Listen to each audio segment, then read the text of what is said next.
Hello, hello mon ami, j'espère que tu vas bien. Il faut que tu ailles bien. J'ai une bonne nouvelle pour toi.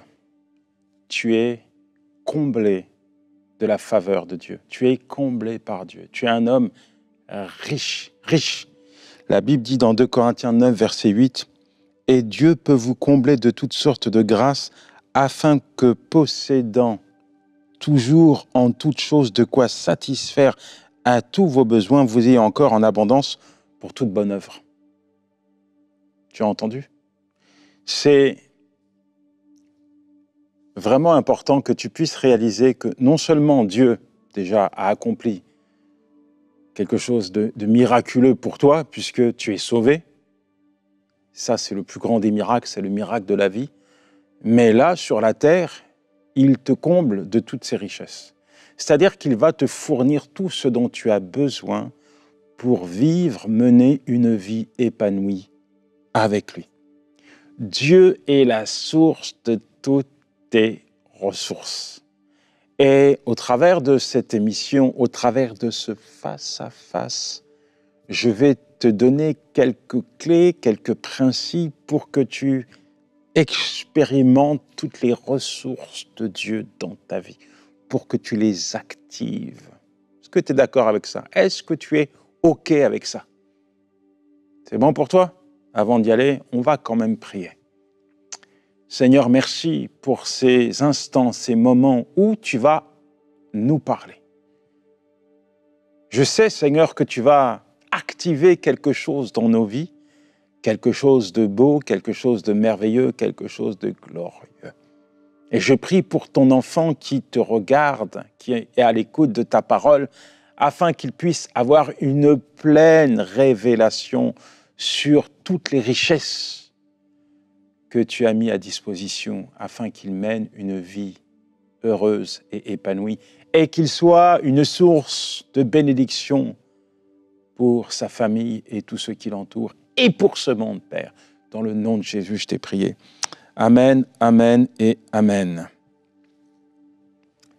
J'aimerais te dire qu'il faut faire confiance à Dieu.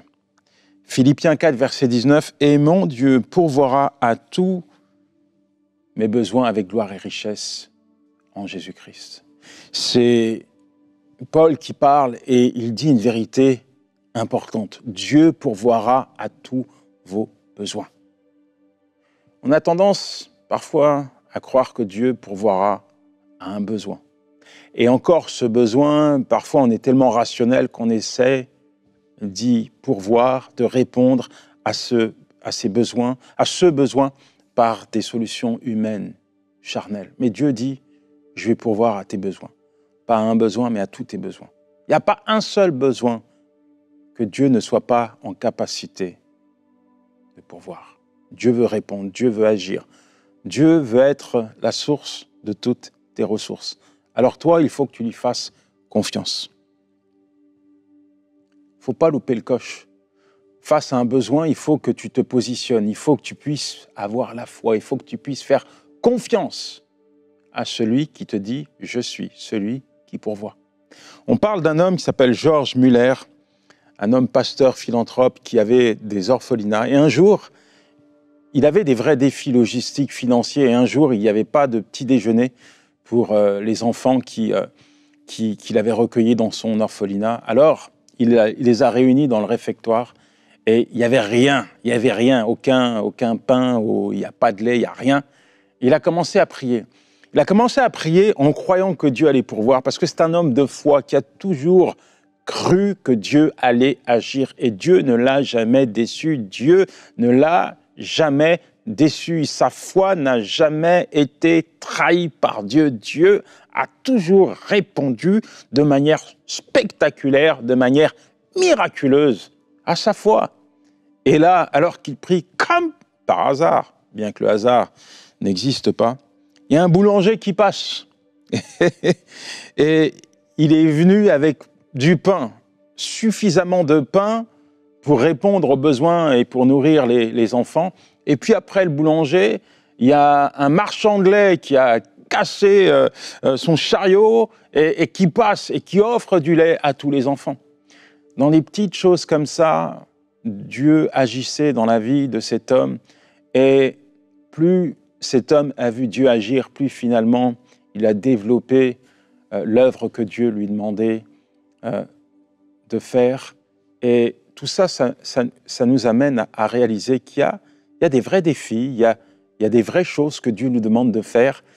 Et parfois, on se dit, mais on n'a rien, on ne peut pas. Vous savez, on est un peu comme ces disciples dans le désert face à la foule. Ils vont voir Jésus, il n'y a rien. Renvoie la foule parce qu'on n'a pas de quoi les nourrir. Mais tu sais, quand Dieu te donne une vision, il te donne la provision. Quand Dieu te donne un projet, il te donne un budget divin. Tu m'entends? Il y a forcément une réponse que Dieu va apporter aux besoins auxquels tu fais face. En face de ce défi que Dieu te demande de relever, tu peux t'appuyer sur lui. Il va provisionner son œuvre. Dieu va provisionner son œuvre. Alors, il y a des ressources qui sont là. Il y a des ressources que Dieu a disposées, que Dieu a préparées afin que tu puisses accomplir ce qu'il te demande d'accomplir.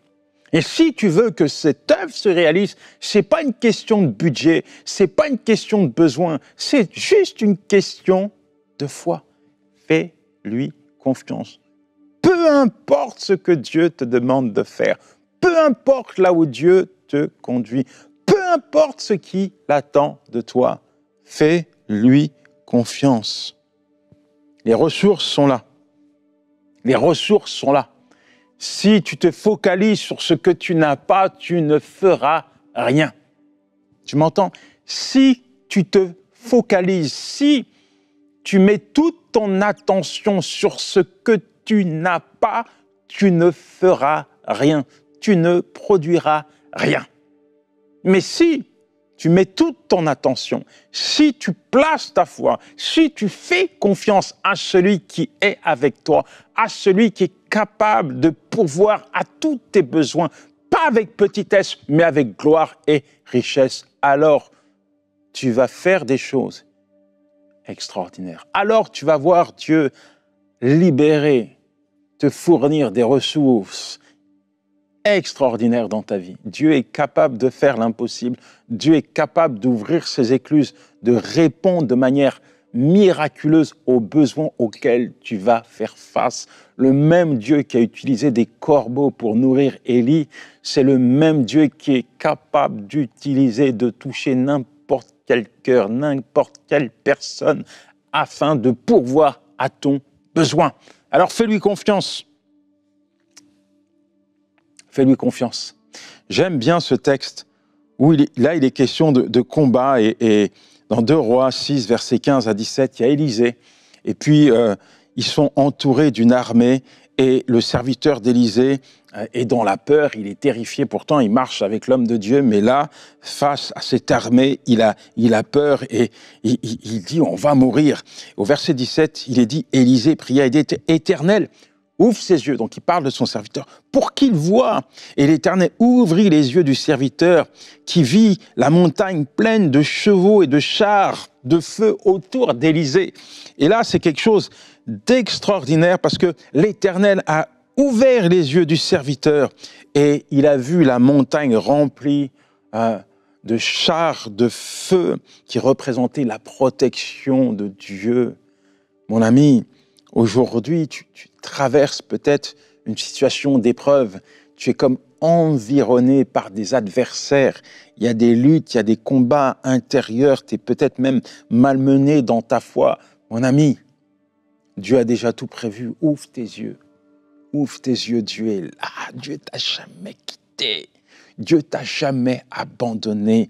Il va répondre. Il va intervenir. Il va agir. Parfois, c'est le problème qui nous tient éloignés de Dieu et qui nous laisse croire que Dieu n'est pas en capacité de nous fournir les ressources nécessaires pour traverser cette difficulté, ce problème.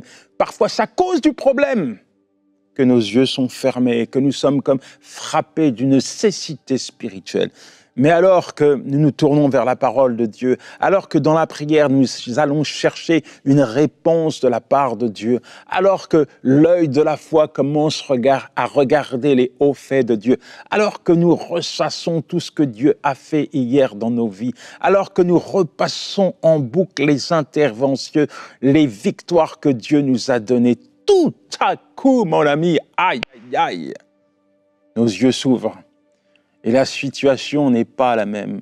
La situation a changé. Elle est toujours là sous tes yeux, mais tu ne l'abordes pas de la même manière. Tu ne la visualises pas de la même manière. Tu ne te dis plus jamais je n'ai rien, plus jamais je suis seul. Tu sais que Dieu est avec toi. Tu sais que Dieu est là pour répondre à tes besoins, pour agir en ta faveur. Tu n'es pas seul, mon ami. Quel que soit ton combat, tu n'es pas seul. Dieu va te donner la force spirituelle pour avancer et pour traverser cette difficulté. Dieu va te donner la force. Toi qui es affaibli, Dieu va te remettre debout. Dieu va saturer ton être de sa présence afin que tu puisses te positionner comme Élisée, un homme, en une femme de Dieu. Seigneur, merci pour ton enfant. Tu le vois, tu connais ses luttes, ses batailles, ses combats, ses difficultés, ses besoins, Seigneur. Je sais, je suis certain, convaincu que tu as déjà, comme Paul le dit, répondu avec gloire et richesse à tous ses besoins. Seigneur, je te demande d'agir. Ouvre tes écluses, Seigneur. Déverse ta provision. Libère ta provision dans sa vie, Seigneur. Ouvre ses yeux afin qu'il puisse saisir par la foi, Seigneur, cette provision et que cette provision puisse être visible et palpable, Seigneur. Merci, mon Dieu, parce que tu es grand. Merci, mon Dieu, parce que tu es le Tout-Puissant, Seigneur. Tu viens au secours, Seigneur, de ton enfant. Tu viens au secours, Seigneur, de ta fille, au secours de ton fils. Seigneur, viens répondre à son besoin. Dans le nom de Jésus. Il y a quelque chose qui aussi nous permet d'expérimenter les ressources de Dieu, c'est la patience. Dis avec moi, patience. Quand tu ne sais pas patienter, tu passes parfois à côté de l'essentiel. Mais quand le fruit de l'esprit, la patience, est installé dans ta vie, alors tu sais que Dieu va répondre.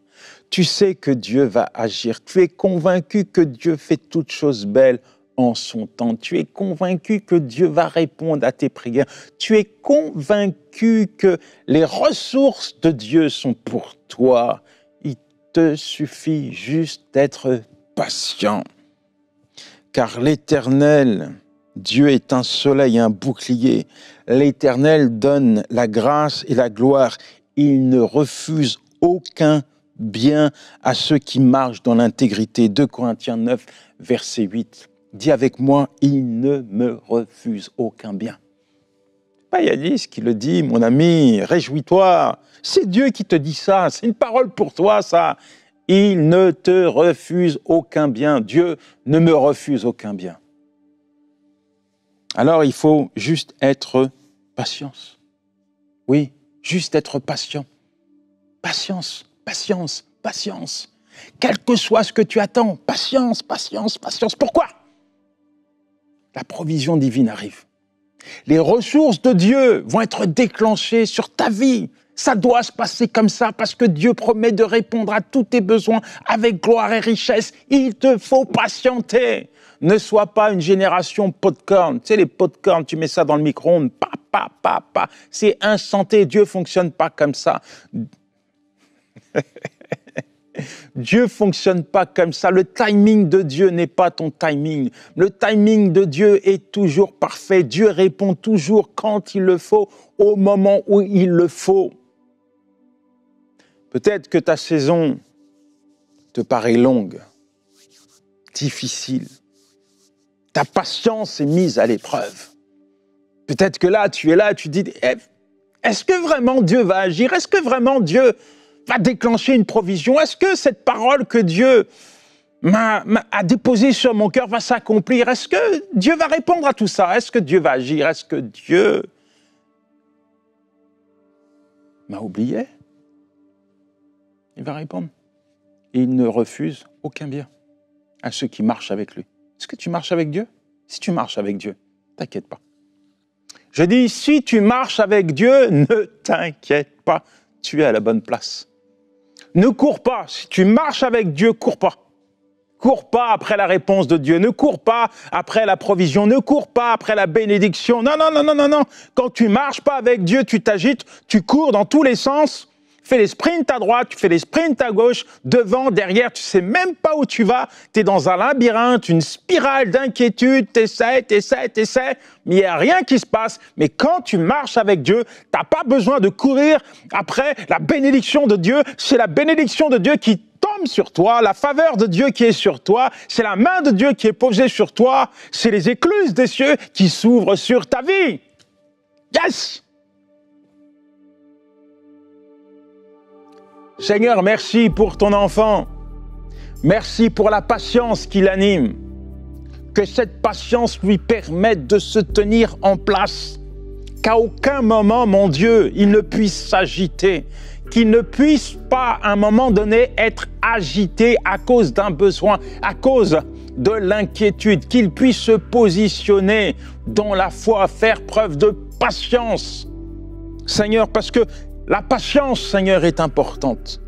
Parce que tu ne refuses aucun bien, parce que tu bénis celui qui marche avec toi, parce que tu prends soin de tes enfants. Je crois, Seigneur, que tu vas agir en sa faveur. Oui, Seigneur, qu'ils puissent apprendre, Seigneur, à dépendre de toi en tout temps et en toute saison.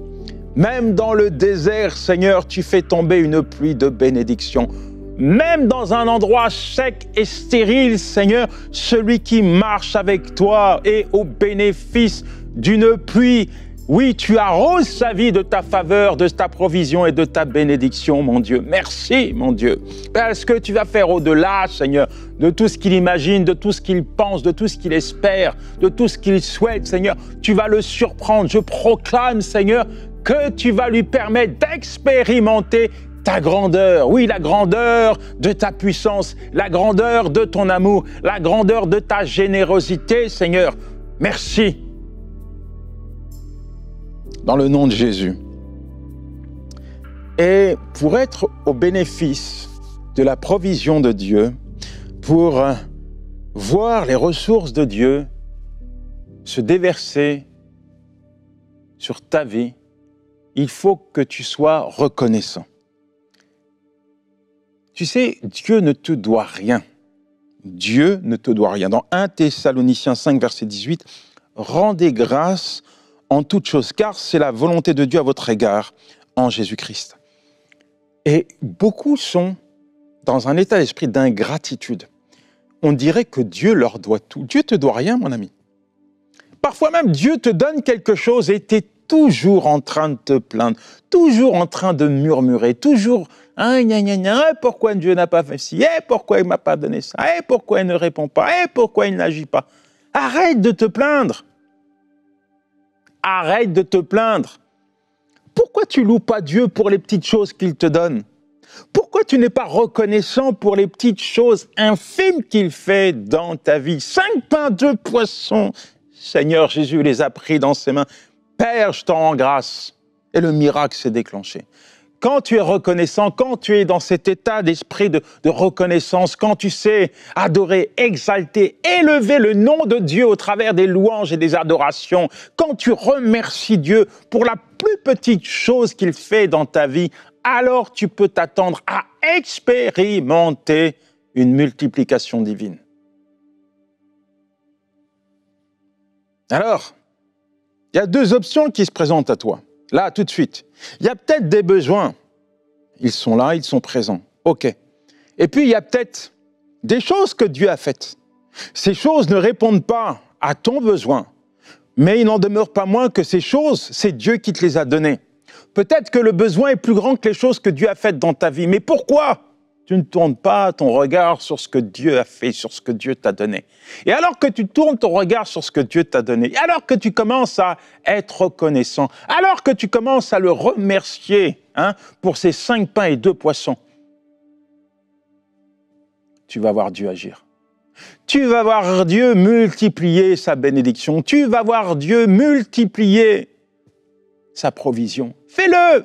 Sois reconnaissant et tu verras la gloire de Dieu se manifester. Sois reconnaissant, la reconnaissance, la gratitude, c'est la porte ouverte à la faveur de Dieu sur ta vie. La gratitude te permettra d'expérimenter la provision de Dieu. La gratitude te positionne sur le terrain de la provision divine. La gratitude te permet de voir Dieu déverser avec générosité sa provision. Oui, Dieu veut te bénir. Dieu veut apporter dans ta vie toutes les ressources dont tu as besoin.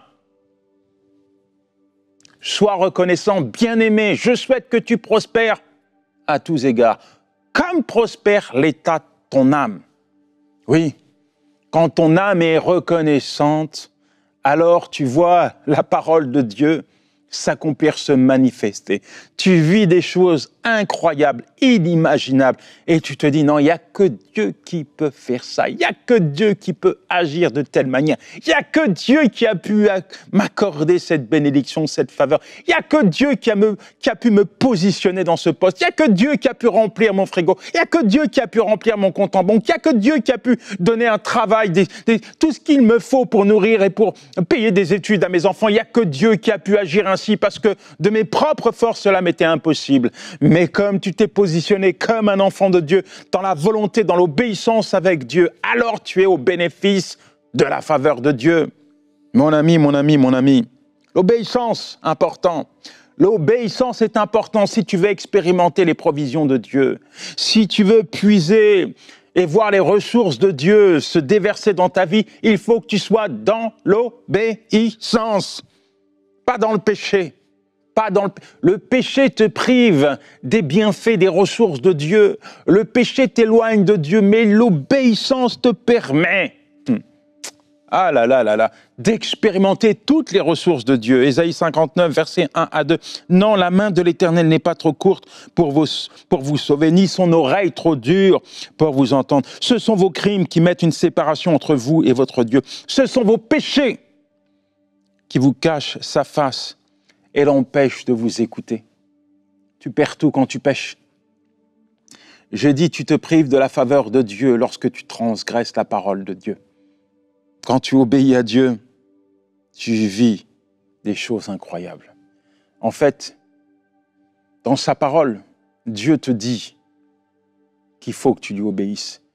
Et non seulement il te dit de lui obéir, mais il te dit également tout ce qui se rattache à ton obéissance. C'est incroyable ça.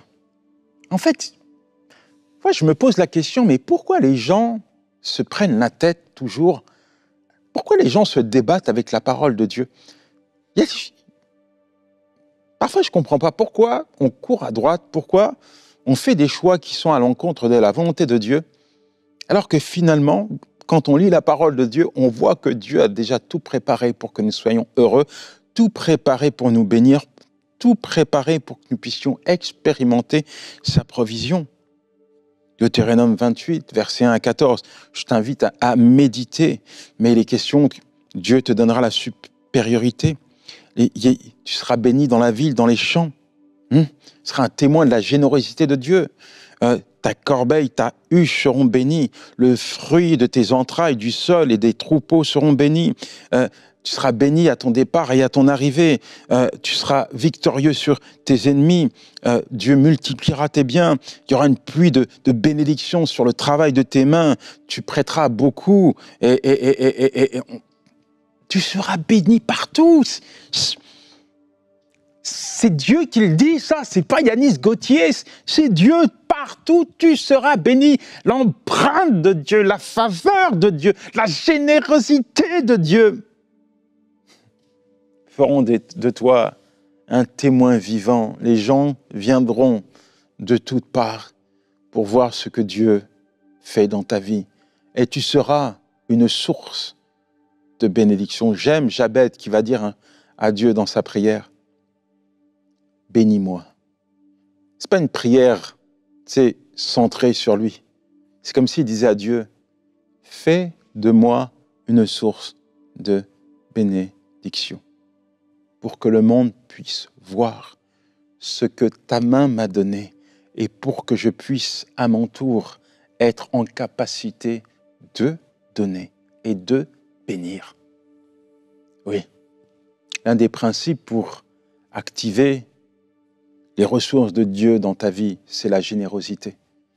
Il faut que tu sois en capacité de donner.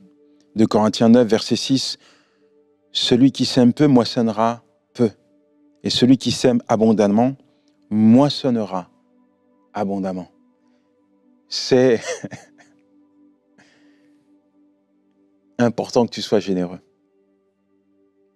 J'ai expérimenté des choses particulières dans ma vie. Et parfois, Dieu m'a surpris parce que le seul principe que j'appliquais, c'est la générosité. J'avais pas beaucoup, mais j'étais généreux. Généreux dans mon engagement financier auprès de l'Église. J'étais fidèle dans ma dîme, dans mes offrandes. J'étais généreux vis-à-vis de mon prochain, à travers d'une écoute, de l'empathie, de l'amour. Voilà, j'essayais de donner tout ce que je pouvais donner. Alors, ce soit des ressources financières, mais ressources aussi psychologiques, physiques. Voilà, j'essayais d'être une aide pour mon prochain. J'avais pas de contrainte pour cela quand des gens... Là, je te parle de choses terre à terre. Quand des personnes n'avaient pas de voiture pour aller à l'église, je donnais mon temps. Je prenais ma voiture, j'allais chercher des personnes. Quand les gens n'avaient pas forcément de quoi se nourrir, je leur donnais de la nourriture. Quand les gens avaient besoin de se confier, là encore, je leur donnais mon oreille pour les écouter et puis je prenais le temps de prier pour eux. Bref, je me disposais entre les mains de Dieu afin qu'il puisse m'utiliser pour être une source de bénédiction dans plusieurs domaines envers mon prochain.